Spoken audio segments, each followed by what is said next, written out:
Hello friends, this is Satvinder Bhatia from Sukhmani Immigration Services, Brampton, Canada. I'm a regulated and licensed Canadian immigration consultant. Let me tell you, I have more than 2000 videos on YouTube. But this video is going to be a game changer because this is very important. If you have not watched any of my video, please do watch this video. This is going to change the entire express entry. This is the new announcement which government has given. So let's talk about this. And before I go ahead, I will request you, please share the video with your family and friends so that they can also benefit. Please press the bell icon so this video comes to you immediately when we upload. So without further delay, remember to subscribe the channel, and without further delay, let's move on to a very important video which is about the express entry. Big changes are coming to express entry. Yes, big changes. And what are those big changes? So express entry, I'll explain to you, but let me tell you, express entry was a system which was launched in 2015. Since 2015, this system has not gone any kind of major changes. Now, if you look into the express entry has three main programs. These three programs are under the federal system, and which are federal skilled worker, CEC, Canadian experience class, and federal skilled trade. These are the three main programs. So at the province level, there is also PNP, which provides a boost of 600 points. Together, these three programs, when you qualify in any of these three programs, there are also category based selections. So that there are 10 categories right now, and these are called category based selections. This is how the entire structure of express entry is there right now. Now, express entry, if we look into the history, the express entry, before even express entry, there was a program which is called federal skilled worker.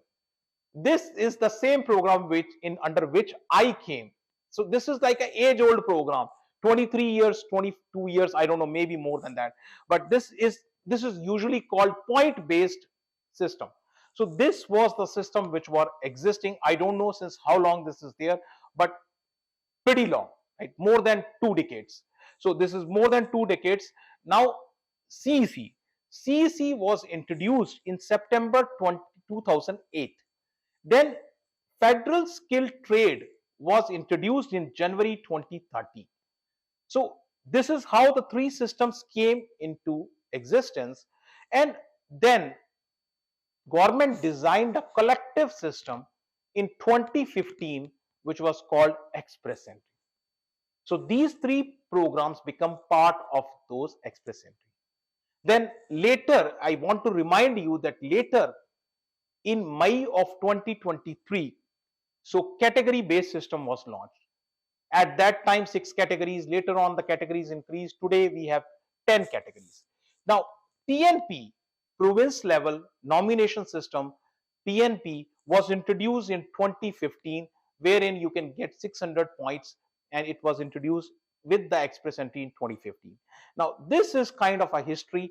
Now, let's look into how express entry system works. Very simple. 1, 2, 3. That's it. Those 1, 2, 3 are the first is you enter the pool based on your eligibility, express entry pool. Then second, you are ranked, your profile is ranked, and you are given a CRS score. Then third, you know, highest ranked CRS persons, they are selected in a draw, and they are provided with ITA invitation to apply. As simple as that. 1, 2, 3. This is how express entry system works. Now, 3 days back, government has introduced that they are coming up with a regulation amending express entry to modernize, and of course the modernization is required because this system is more than a decade old. So definitely modernization is required.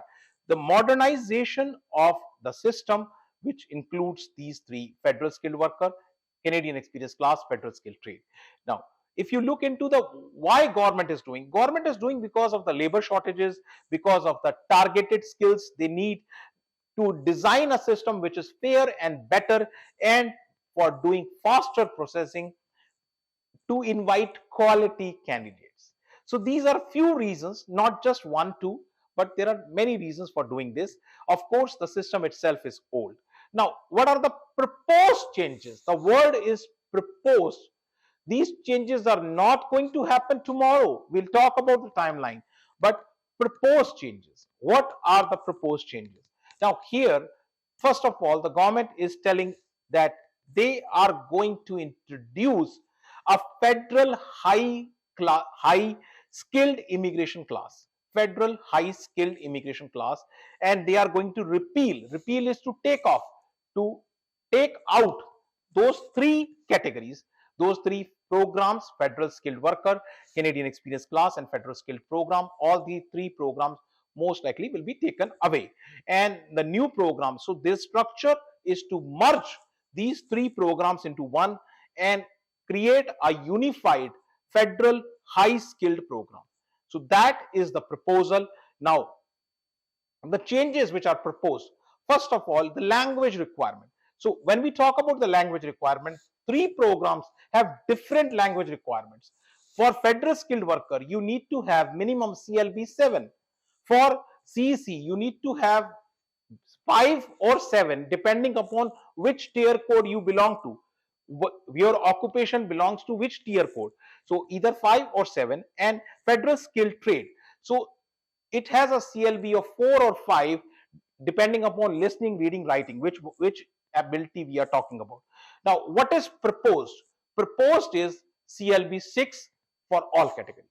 So all means because there will be only one category, so CLB 6. Now, this will benefit those who have good English language, or I will say French language, whichever language your first language. So they can score more, they can have better chances. So that is going to be beneficial for those. So this is the language requirement. The second change, which is under the structure itself, is the work experience. So work experience, 1 year continuous work experience is required for federal skilled worker. For CEC, 1 year of Canada work experience is required. And for federal skilled trade, you need 2 years of experience in trade. This is going to change.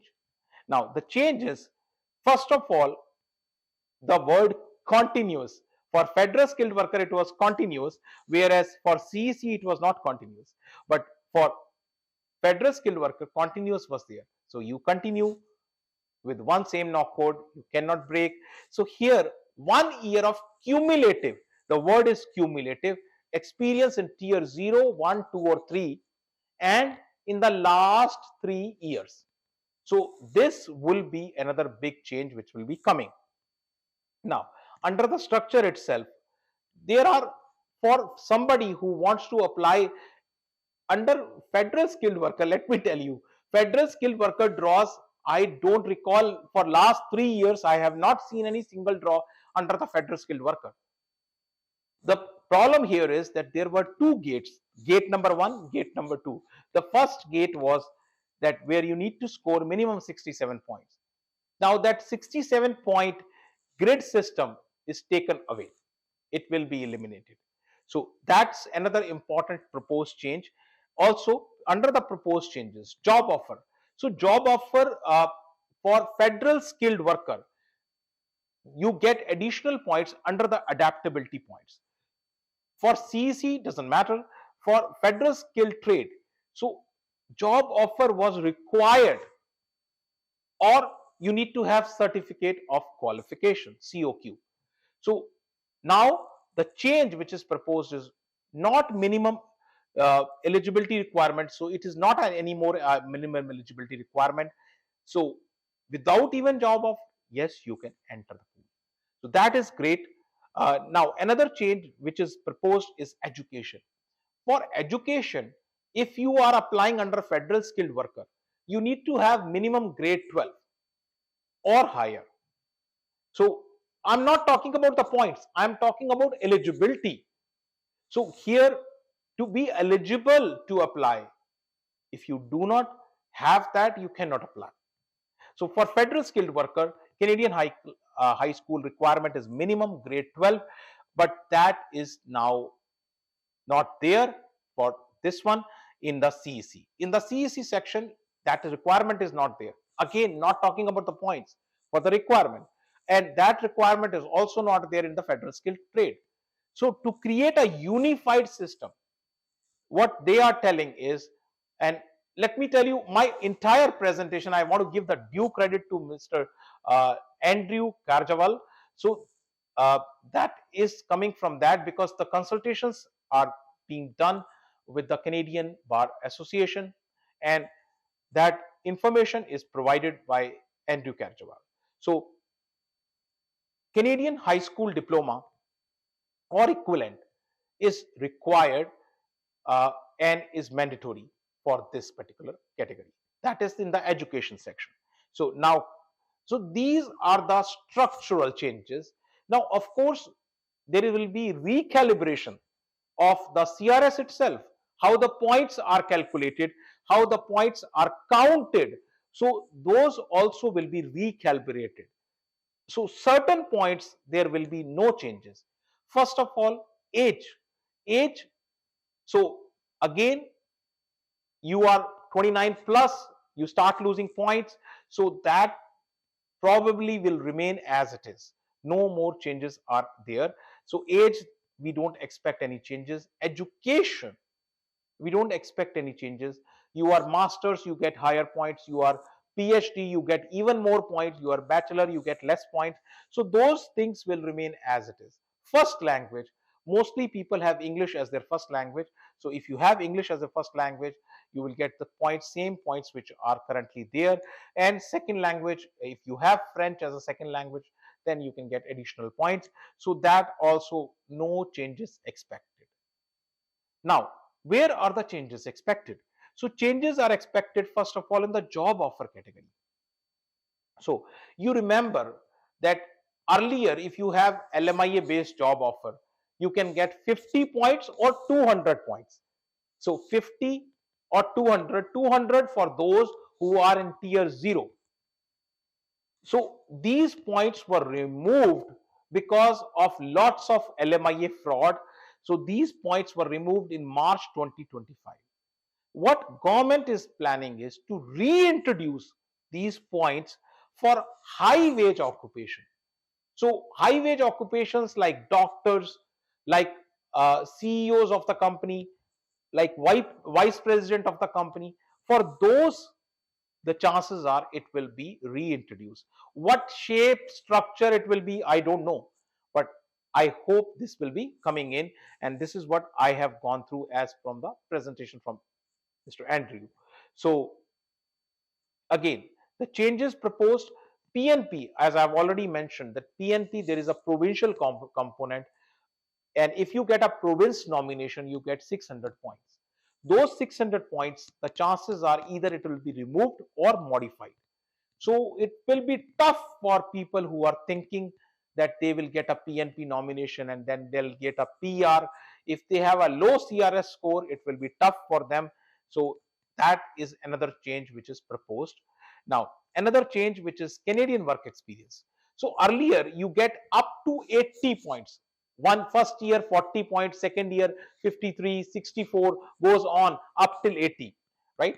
So for 5 years you can get 80 total, up to 80 maximum points. So Canadian work experience. Now the changes here could be that Canadian work experience plus high wage occupation or a job offer in the high wage occupation can get you some more points. So what shape this will be coming in, I have no idea, but this is something which is proposed. Now in the studies in Canada, so if you study in Canada, you get 15 bonus points for diploma and all those undergraduate studies. But if you do graduation or masters and then PhD, you get 30 points. So 15 or 30, depending upon what type of study you do, 2 years or more than 2 years. So if you are doing 2 years of study, you get 15 points, and 30 points for your masters or for 3 years degree program or above, right? So that kind of thing. Proposed for removal. So these points are also chances that they will be removed. So studies in Canada plus sibling in Canada. You know that currently you are getting 15 bonus points for having a sibling in Canada. The chances are they also will be removed. So what government is trying to do, they are trying to make a level playing ground. So anybody, whether in Canada, whether outside Canada, can apply. It's a level playing ground. So whosoever has capability can come. So that is something which is coming on. And now another point, which is skill transferability. There are total 100 points which are there, 50 plus 50, maximum 100 points under the skill transferability. Enhanced trade qualification or foreign work experience. So better recognition of your foreign credentials. So plus you have a trade qualification that can fetch you more points. This is what is proposed. Now let's see how this is getting implemented. Spousal points. So spousal points, maximum 40 points are there under the human capital factors. And this was also, I have seen so many PFLs because of this particular thing, because a lot of people, in order to take unfair advantage, although their spouse is here in Canada, they have shown unaccompanied unfair advantage, and chances are this will also be removed. Again, a level playing ground, a fair system. So that's kind of coming into French proficiency. Now, French proficiency, let me tell you, as of today, if French is your first language, as compared to English, if you qualify under the French as a first language in the express entry, you get 25 to 50 bonus points. 25 to 50 bonus points. And again, that is not fair to the person who is having a other language. So chances are this also will be removed or modified. But here changes are going to happen. Now, I know by that time you are kind of little worried, scared. But let me tell you, the timeline is not instant. It will take time. It will take more than 1 year. And here is my opinion. Again, my opinion. And my opinion is, currently the pre-consultation stage is going on. So government is talking to the Canadian Bar Association, and government is talking among themselves within the politicians. The government is talking with the executives. So this is going on. Now we are right at the point where spring 2026, which is now, spring is going on.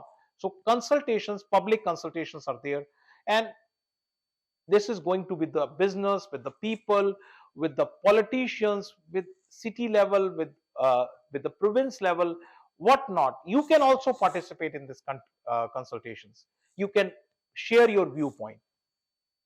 So I believe this data they can collect by autumn, right? So which is somewhere September, October. That's where I can expect somewhere there. So I don't think so they will be able to manage by spring. So announcement, they most likely they will do announcement early somewhere 2027. So somewhere around February, March, they will do some kind of announcement.